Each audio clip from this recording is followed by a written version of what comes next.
Saudações do crente docente! Está no ar o CBcast, o podcast da sua lição bíblica. Eu sou o professor Edvanei Fernandes e tenho o prazer de iniciar mais um trimestre da revista Lições da Palavra de Deus, da editora Central Gospel, que tem por temática Discipulado Cristão, Teologia e Prática, que é comentada pelo pastor Gilmar Vieira Chaves. E hoje a lição de número 1, a Ordem de Cristo, uma lição que tem a ver com todo e qualquer cristão, pois todo e qualquer cristão deve obedecer às ordens de Cristo. Se você quer saber mais, fique por aí que já iremos iniciar. Antes eu gostaria de pedir a você que nos acompanha para poder seguir as nossas redes sociais, lá no Instagram, @crentedocente, no Facebook, facebook.com/crentedocente e no YouTube, youtube.com/crentedocente. Você vai fazer tudo aquilo que nós sempre pedimos para poder ampliar o trabalho que o Crente Docente desenvolve, que é seguir o Crente Docente nas redes sociais, deixar o seu like, o seu comentário e principalmente compartilhar para que outras pessoas fiquem sabendo. E também não deixe de ativar as notificações para você saber das nossas novidades. E por falar em novidade, o Crente Docente está com site agora. Isso mesmo, www.crentedocente.com.br. Você vai acessar o nosso site e lá já tem um local para você fazer um cadastro. Esse cadastro vai possibilitar que você fique sabendo daquilo que o Crente Docente está preparando. O Crente Docente está preparando novidades, mas também tem um presente aí para você. Em breve, aqueles que estiverem cadastrados receberão esse presente. Não perca tempo, vai lá e se cadastre.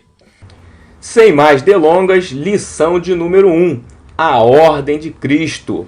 E talvez nós poderemos aqui exemplificar de maneira muito clara que ordem de Cristo é essa, por intermédio do nosso texto áureo, que está lá em Mateus, capítulo 28, versículo 19 e 20, que diz assim: portanto, ide, ensinai todas as nações, batizando-as em nome do Pai, e do Filho, e do Espírito Santo, ensinando-as a guardar todas as coisas que eu vos tenho mandado. Esse versículo é um versículo chave quando nós falamos sobre cumprir o ID de Jesus. Vocês sabem que o lema do Crente Docente é que no cumprir do ID de Jesus, todo cristão deve ser um potencial professor da palavra de Deus. E quando a gente começa a estudar essa lição, nós nos identificamos, porque o Crente Docente, ele surge com base nesse versículo 19 do capítulo 28 de Mateus.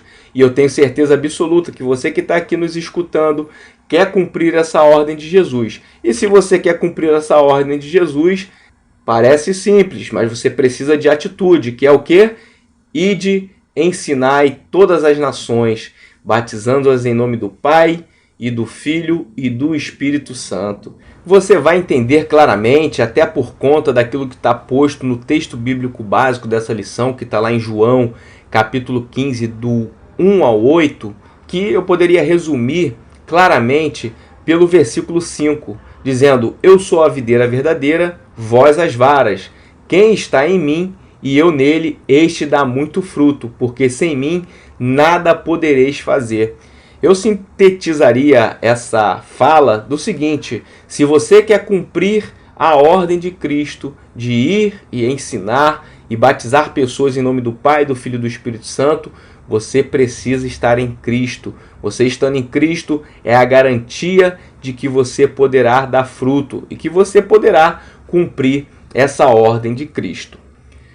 A lição ela começa de maneira introdutória, fazendo ali uma análise sobre o início do cristianismo. É importante você entender que o cristianismo ele começa, obviamente, com aquilo que Jesus desenvolve através do seu ministério. E olha que interessante, o cristianismo ele não se desenvolve apenas por aquilo que Jesus faz, mas muito relacionado àquilo que Jesus ensina e forma discípulos. São esses discípulos que recebem essa mensagem de Jesus Cristo e são incumbidos a dar continuidade. A gente sabe muito bem que cumprir o ID é como se nós tivéssemos recebido um bastão numa prova, onde Jesus iniciou e nós somos os responsáveis por dar continuidade. A igreja ela surge, obviamente, num cenário de muita perseguição.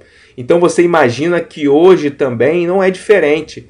Ser um seguidor de Cristo, ser um discípulo de Cristo, alguém que quer cumprir essa ordem, é alguém que está se colocando no local de pessoas que sofrem perseguições, que sofrem percalços dentro dessa caminhada. Mas a pergunta que eu faço a você, o que te mais importa? Cumprir a ordem de Cristo, independente daquilo que venha acontecer, e você alcançar o propósito a qual Ele ordenou, ou você se esquivar e talvez até perder a sua salvação por conta daquilo que você deixou de fazer? Lembre-se, quando Jesus dá uma ordem, ela precisa ser cumprida, porque cumprir as ordens de Jesus significa estar em consonância com a vontade dele. E quando nós fazemos a vontade de Cristo, certamente a gente alcança aquilo que ele tem de melhor para nossas vidas. Lembre-se, o discípulo é alguém que entrega a vida por Cristo e para Cristo. Não tem como nós nos entendermos como discípulo se nós não entregarmos nossa vida para Cristo e seguir aquilo que ele nos direciona. O cristão, a gente compreende que é aquele que segue a Cristo, aquele que segue os ensinamentos de Cristo. E a palavra cristão ela tem uma referência muito clara de nós sermos pequenos cristos. Significa que nós somos a reprodução daquilo que Cristo era. Olha o tamanho da nossa responsabilidade. A gente sabe que no capítulo 11 de Atos, né, no versículo 26, a gente tem ali o momento onde os seguidores de Jesus eles foram chamados pela primeira vez de cristãos. E aí vai surgir esse termo, né, esse termo que significa exatamente isso. É alguém que pertence a Cristo, alguém que segue a Cristo, alguém que está debaixo do senhorio de Cristo. Por isso, o pequeno Cristo, aquele que tem a sua vida um reflexo daquilo que Cristo ordenou, daquilo que Cristo ensinou. E aí você me pergunta, bom, a revista fala sobre a questão de discipulado, né? O tema discipulado ele é totalmente ligado a um mestre. Por quê? Sem um mestre não há um discípulo. E não há um discípulo sem um mestre. Não é possível alguém dizer que é discípulo de Cristo se ele não tem a Cristo como um verdadeiro mestre. Tudo que a gente faz, tudo que a gente professa, a prática da nossa vida tem que estar relacionado ao nosso mestre. E se o nosso mestre é Jesus, tudo isso precisa estar em consonância com a vida de Jesus. Então o discípulo ele é alguém que obedece, ele é alguém que devota a Jesus as práticas da sua vida, ele é alguém que glorifica o próprio Cristo por intermédio da sua prática de vida. O discípulo, ele obviamente tem sempre um parâmetro a ser seguido, que é o seu mestre. Não há como alguém ter um mestre e viver em desobediência àquilo que o seu mestre ordena. A gente sabe que no Antigo Testamento a gente tem essa ideia muito clara também sobre a questão dos discípulos. Os discípulos, obviamente, sempre foram pessoas que estavam ligadas aos ensinamentos de pessoas que detinham o conhecimento, a questão toda ligada à cultura em Israel, relacionada ao ensino da própria palavra de Deus. Então, no Antigo Testamento, a gente consegue ver isso muito claramente. E a gente tem N personagens que travam essa ideia de mestre e discípulo. Quando a gente vê essa aplicação no Novo Testamento relacionada a Jesus, a gente vê, na verdade, aquilo que a gente pode chamar de mestre dos mestres. Jesus, ele, na verdade, é o mestre dos mestres, porque ainda que no Antigo Testamento tenha havido grandes homens de Deus, homens que fizeram discípulos por intermédio dos seus ensinamentos, da sua prática de vida, Jesus ele vai ratificar aí um grande exemplo, um grande propósito. O Filho de Deus vem à Terra para poder fazer com que algo seja ensinado de maneira sobrenatural. Então aqui uma ampliação de tudo aquilo que a gente pensa sobre mestre e discípulo. O importante é você entender que hoje todo cristão ele precisa estar ciente dessa responsabilidade também. Se um dia você foi feito discípulo por intermédio dos ensinos de Jesus, hoje é você quem deve conduzir pessoas a essa caminhada, a esse direcionamento do mestre. Então hoje você também é responsável por discipular pessoas, por ensinar pessoas e dar continuidade. Para poder você fazer isso, claramente você precisa seguir, como foi dito aqui, Mateus 28, 19 e 20. Você precisa instruir as pessoas biblicamente, você precisa fazer um acompanhamento, você precisa trabalhar a questão da oração, você precisa trabalhar a questão da consagração ao Senhor. Sendo assim, a sua vida precisa estar dentro de um parâmetro relacionado à vida de Jesus. Olha a responsabilidade que nós temos. Se nós devemos ensinar, se nós devemos instruir biblicamente, algo que paira sobre uma responsabilidade muito grande. Jesus ele vai falar em Mateus, no capítulo 10, versículo 24 e 25, que o discípulo ele não é mais do que o mestre, nem o servo é mais do que o seu senhor. Basta ao discípulo ser como o seu mestre, e ao seu servo ser como o seu senhor. Observa que interessante Jesus tratando sobre essa questão do discipulado. Ele vai dizer que o objetivo não é que o discípulo saiba tanto quanto o mestre. Interessante isso, mas que ele seja como o seu mestre. Há uma diferença muito grande entre saber mais do que o seu mestre e você ser como o seu mestre. Então basta que o discípulo ele seja igual ao seu mestre. Se você pensar na referência de Jesus, nós nunca saberemos mais do que Jesus.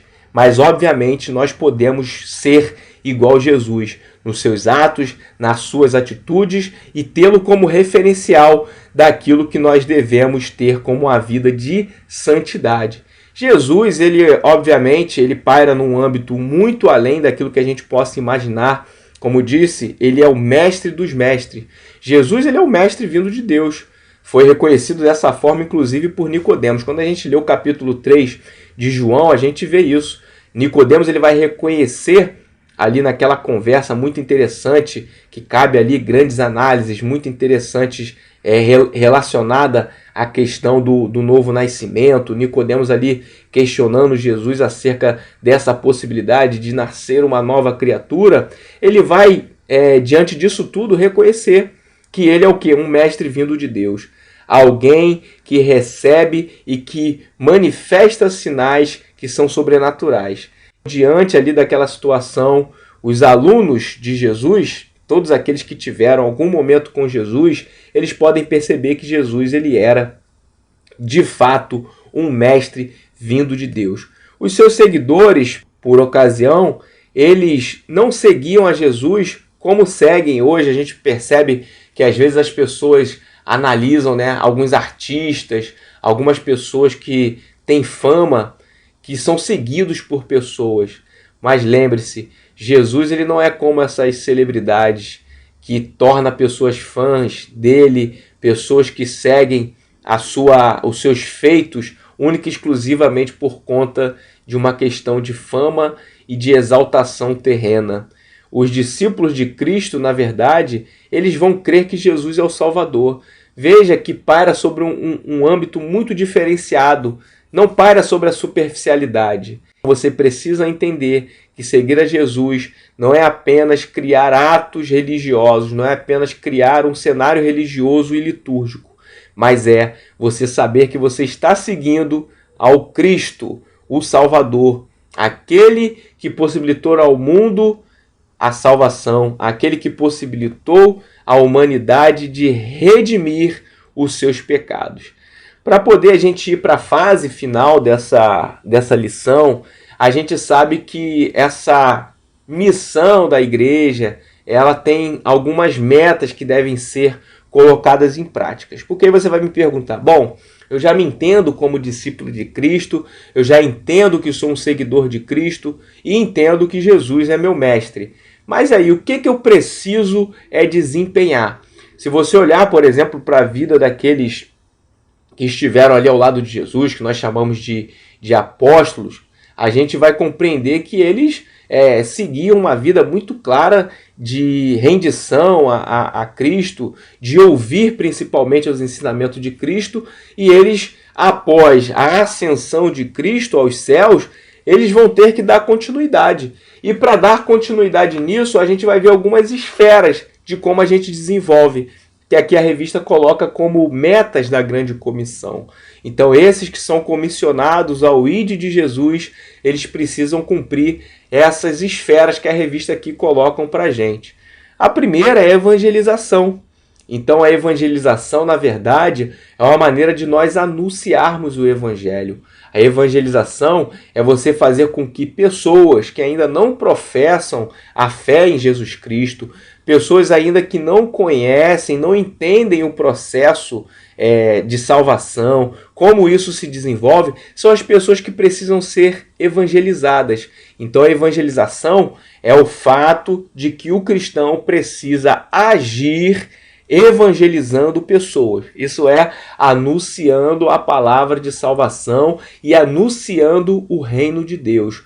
Quando a gente observa isso, quando a gente lê, por exemplo, o livro de Atos dos Apóstolos, a gente vai ver isso claramente. A gente vai notar que os apóstolos ali, os seguidores de Cristo, aqueles que também são evangelizados pelos apóstolos posteriormente à ascensão de Cristo, são pessoas que vão começar a agir nesse sentido. Eles vão começar a colocar em prática o fato de anunciar o evangelho, levar a palavra de Deus a outras pessoas. Esse aí é o primeiro passo muito claro que você precisa, enquanto cristão, entender. O outro que a revista coloca aqui, na verdade, coloca de maneira agrupada, o ensino e o discipulado. Por quê? Não tem como você fazer com que uma pessoa se firme na fé se não há ensino e se não há discipulado. O fato de ensinar, ele está correlato à questão da evangelização, só que ele para por um momento de maior extensão. Então, pense, por exemplo, no fato de uma pescaria. Quando você vai pescar, você talvez está lançando as redes. Quando você lança a rede, não significa que todos os peixes que estão naquela localidade virão na rede. Esse é o ato de evangelizar, lançar as redes. Quando você consegue, através dessa evangelização, trazer pessoas para o entendimento daquilo que você anunciou na evangelização, você começa o processo de tratar esse peixe que veio ali na rede, que é você ensinar, que é você discipular. Então a igreja, ela precisa dar instrução, ela precisa gerar treinamento para que essas pessoas possam, em unidade, caminhar no conhecimento daquilo que é a ideia do propósito de Cristo. A escola dominical, né, a gente sabe, quando a gente trabalha aqui com escola dominical, a gente consegue entender claramente que a escola dominical, os cultos de ensino da palavra, são os instrumentos mais eficazes para essa tarefa. Então não tem como a igreja crescer, e aí eu não falo de quantidade, mas eu falo de qualidade naquilo que deve ser desenvolvido no ID, que foi dado como ordem, sem que a igreja ensine, sem que a igreja discipule. Se você tem negligenciado o seu comparecimento à escola bíblica, se você tem negligenciado o seu comparecimento aos cultos de ensino da palavra de Deus, onde a palavra de Deus é colocada de uma maneira diferenciada, não só como uma pregação ao estilo mais evangelístico, mas uma pregação e um ensino relacionado à parte instrutiva, você tem quebrado aí um princípio muito claro se você quer, de fato, seguir e cumprir essa ordem de Cristo. E, por final, a revista vai falar sobre a questão da consolidação. Consolidação, na verdade, é você fazer com que essa pessoa crie raízes ao ponto de que agora ela também vai fazer discípulos. Isso significa que, se você evangelizou, se você ensinou e você traz ali uma questão bem prática do discipulado, você vai conseguir chegar nessa consolidação desse novo cristão. E aí essa pessoa agora, ela vai ser também um coautor de todo esse processo. Por quê? Ela vai ter também a responsabilidade de agora levar a outras pessoas aquilo que ela recebeu. Então lembre-se, você é responsável por cumprir esse chamado, mas você também é responsável por poder instruir pessoas para que essas pessoas também possam ser discípulos. Lembre-se, discípulo forma discípulo. Não tem como ser discípulo se você não está dando fruto, se você não está formando outros discípulos. E para nós concluirmos essa lição, eu vou deixar apenas uma pergunta para a sua reflexão. Você tem obedecido a essa ordem de Cristo? Você tem evangelizado? Você tem instruído pessoas na palavra de Deus? Você tem feito discípulos? Fica aí esse questionamento para que você possa refletir. Antes de nós encerrarmos aqui a nossa participação, eu gostaria de deixar aqui uma indicação de literatura. É o livro Retratos Urbanos, Desafios da Igreja na Cidade, um livro que saiu pela editora Pilares e é de autoria do Assir de Jerônimo Júnior, que é secretário regional da SBB, a Sociedade Bíblica do Brasil, aqui no Rio de Janeiro. Nesse livro, ele vai abordar algumas temáticas muito interessantes que podem ajudar você no entendimento desse desafio da igreja na cidade. Ao longo do trimestre nós vamos estudar outras maneiras relacionadas ao discipulado em locais específicos. Então esse livro ele vai trazer aqui alguns aspectos muito importantes sobre as questões que envolvem esse desafio da igreja, na evangelização, de cumprir a missão de Cristo aqui nessa terra, relacionado a vários lugares da cidade. Por exemplo, como que você evangeliza nas favelas, como você evangeliza no meio de uma sociedade impregnada por algumas questões relacionadas ao pragmatismo, ao consumismo. Enfim, são várias temáticas aqui que são tratadas que eu creio que será de grande valia para você. O nome do livro, repetindo, é Retratos Urbanos, Desafios da Igreja na Cidade, do Assir de Jerônimo Júnior, pela editora Pilares. Que Deus possa abençoar a sua vida. Foi um grande prazer estar aqui com vocês. Essa singela ministração aqui, na verdade, é só para aguçar você para todas as aulas que ainda teremos ao longo do trimestre. Nossos professores estão preparando os conteúdos e eu tenho certeza absoluta que será um trimestre abençoado, tá bom? Siga nossas redes sociais, reforçando aqui mais uma vez, site do Crente Docente, www.crentedocente.com.br. Vai lá, faça o seu cadastro e fica ligado aí, porque daqui a pouco tem aí uma cortesia do Crente Docente para você. Que Deus abençoe a sua vida e até a próxima aula, querendo Deus.